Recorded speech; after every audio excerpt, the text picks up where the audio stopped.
simulan na po natin ang talakayan tungkol sa impeachment hearing po. Naku, bukas na. Bukas yung... Pang ilan na ba? Pang ilan na ba yun? Pangatlo. Ano ba? Pangatlo, Litong-lito diba? na ako.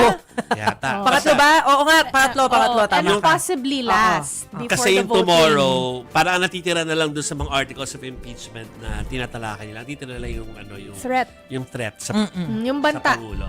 Oo. So sige, Chiki, go ahead. Eto po mga kapatid, kumpiyansa ang ilang miyembro ng House Committee on Justice na may probable cause sa impeachment complaints laban kay Vice President Sara Duterte. Para kay Bicol Saro Party List Representative Terry Ridon, isa itong nuclear bomb dahil sa bigat ng mga lumabas na ebidensya laban sa bise. Mula raw yan sa Notice of Disallowance ng Commission on Audit at pinababalik na milyon-milyong confidential funds hanggang sa undetermined transactions na hindi nagtutugmang statements, assets, liabilities, and net worth at pera sa mga bangko ng bise at ang kanyang asawa na si Attorney Man Scarpio. Sabi naman ni ACT Teachers Party List Representative Antonio Tino, mukhang may maleta rin daw ang bise. Malinaw din daw kasi ang palusot ng kampo ng mga Duterte na nilagay ang pera sa others category ng SALN. Inaasahang tatalakayin bukas ang investigasyon ng National Bureau of Investigation kaugnay sa pagbabanta daw ng bise sa buhay ng Pangulo. Pag-uusapan din kung bubuksan ba o hindi ang green box na naglalaman ng mga income tax return o ITR ng mag-asawang Duterte Carpio. Posible na ring pagbutohan bukas kung may probable cause ang impeachment laban sa bise. Samantala, hiniling ng komite sa pamamagitan ng Office of the Solicitor General na ibasura ng Supreme Court ang petisyon na ipatigil ang impeachment proceedings laban sa bise. Wala raw kasing merito at procedurally defective ang petisyong hinain. Mainit-init pa, may sources na nagsasabi from the House. Hindi nila bubuksan. Oh! Yung green box.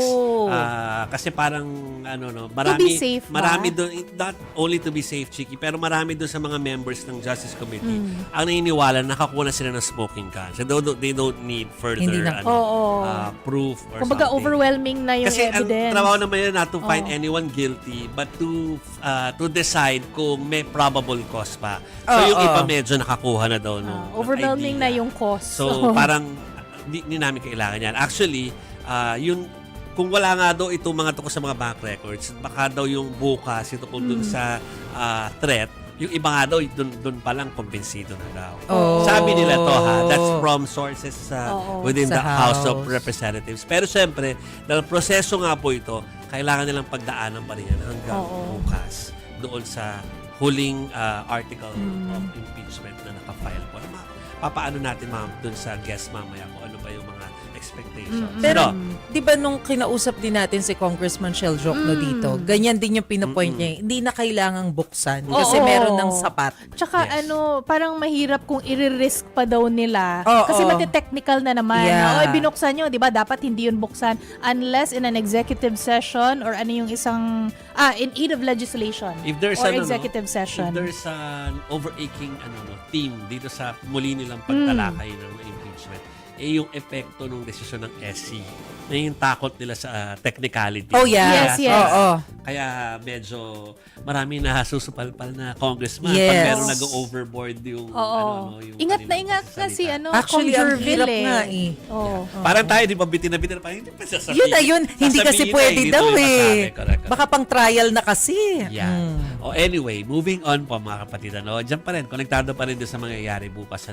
Ikinalungkot po ng Bishop ng Northern Isabela na si Father Alvin Valera yung hindi pagdalo ni Vice President Sara Duterte sa mga impeachment proceedings laban po sa kanya.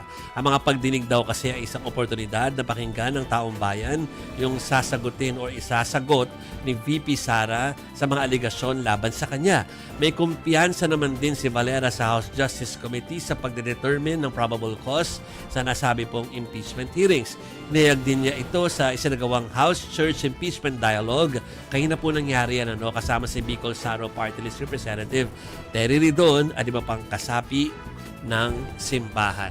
At another technicality kung bakit kahit paulit-ulit ginagawa doon sa impeachment hearings at least sa dalawang session na kalipas, yung kailangang from time to time, sabihin na ni Attendance? ni Jervil Luis o ni Congresswoman na wala doon si Oo. VP VP. Sara. At Oo. kailangan ipakita sa camera na invited siya at saka merong naka-reserve na space for her. Oo, Alright, pinapatawag right. lagi, 'di ba, kung nandito ba yung defendant o si VP Sara. Oo. And then put on the record daw na wala siya. Mm-mm. Oo. Kahit nagpasabi na Kahit- prior Yeah. na hindi naman Correct. talaga pupunta.